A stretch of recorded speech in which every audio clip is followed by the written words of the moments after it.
1 square kilometer is 1 million square meters. And there's 1 kilowatt per square meter of solar energy. So on 1 square kilometer, there is a gigawatt of solar energy. You could power the entire United States with about, let's say, 150 to 200 square kilometers of solar panels. The entire United States. Take a corner of Utah. Not much going on there. I've been there. What kind of a threat do you think you are to the oil and gas industry? Well, I don't think we're much of a threat. I mean, yet.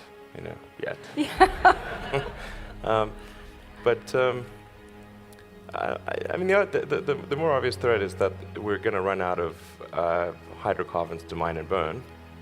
That's rather obvious. I mean, it's no time soon, judging from the comments we've had this morning. It's getting harder and harder to find hydrocarbons, and it's getting much more expensive to extract them.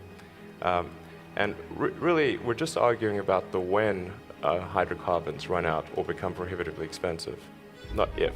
I mean, I don't think there's anyone here who would say it's an if, not a when. They will run out, for sure.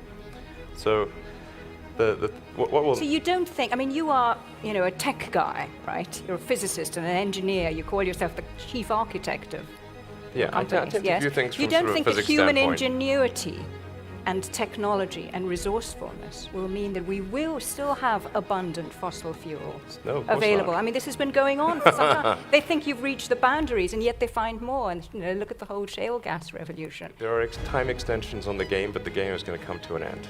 That should be absolutely certain. I don't have any fundamental dislike of hydrocarbons.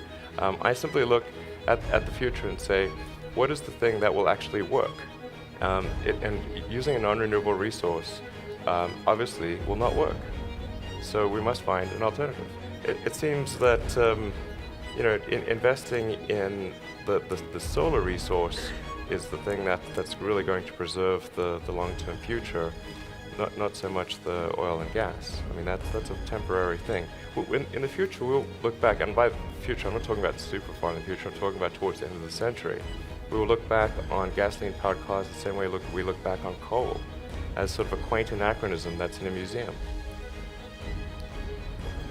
That's the quote for you, members of the press at the back of the hall.